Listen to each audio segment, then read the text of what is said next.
Hi, I'm Sophia Jacob and welcome to my YouTube channel. I'm an artist, an art instructor and an art supply holder. On my channel, I review art supplies every week so you can find the right product for your specific requirement. As a beginner in art, we often tend to buy the art supplies that our favorite artist recommends. But what do you do if your favorite artist has recommended an international brand which is either not available in the market or tends to be very expensive? If you have the right resources, you might be able to acquire the product. But the question is it really worth the money? Today I will be comparing a product from our favorite Indian brand, the Camel Artist Watercolor Cake, with a much recommended and a very expensive international brand, the Winsor and Newton Professional Watercolor Pans.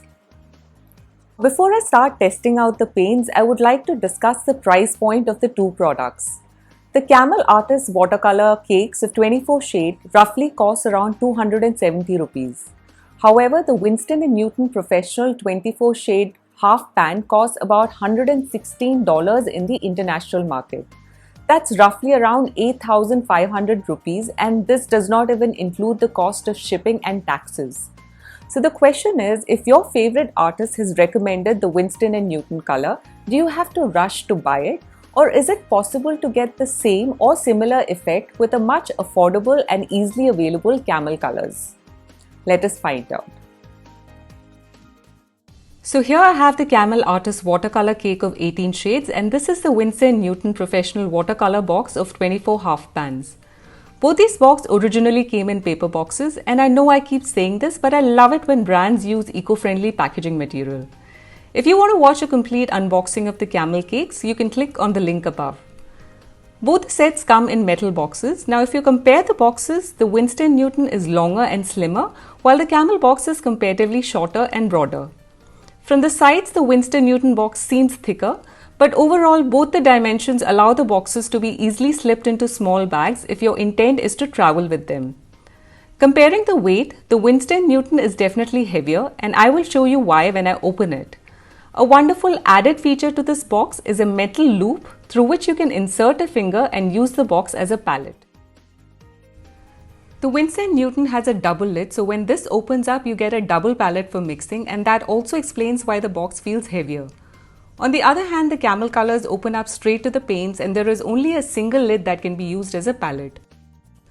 There are 3 grooves in the Camel colors, whereas Winsor has 4 grooves on one side and 5 on the other. The Camel box comes with a paintbrush, but sadly this box has none. However, because of the long dimensions and a convenient slot provided in the center, you can easily store your favorite brush. Now another difference is that the Camel cakes are not replaceable. If you run out of one shade, you need to buy an entire box.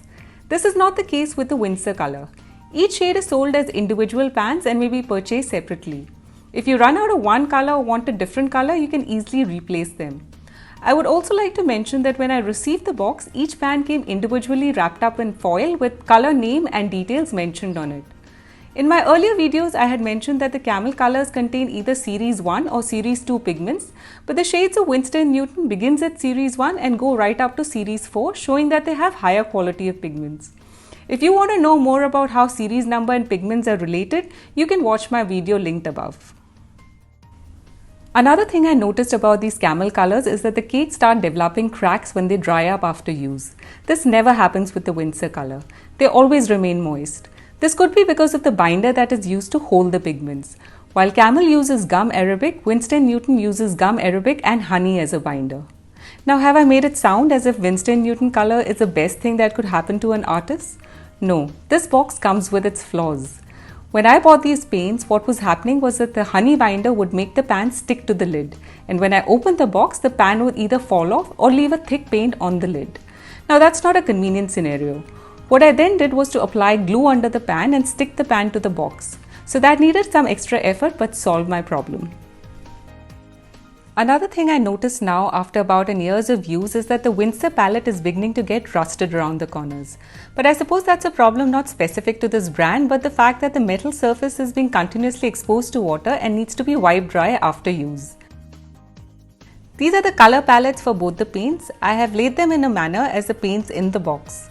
The color names can be added and the card can be laminated and left in the box for reference. If you want to see how I did the patch test for the camel colors, do click on the link above.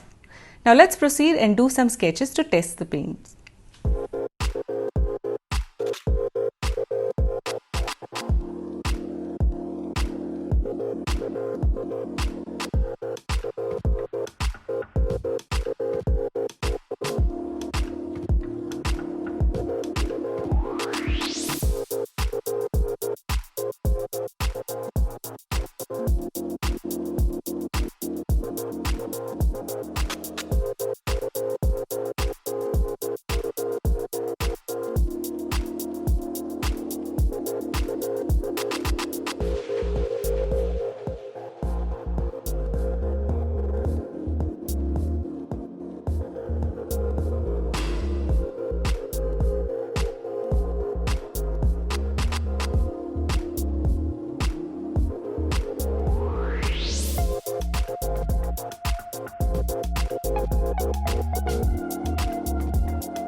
Now, to be honest, comparing the camel colors with the Winston and Newton color is not an apple-to-apple comparison.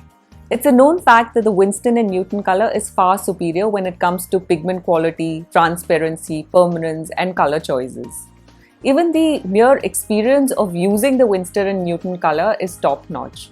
It's so easy to pick up the paints with the brushes, and even the tiniest speck of paint runs a long way. There are already so many convenience colors that are provided in the box that mixing of paints is more of a choice than a necessity.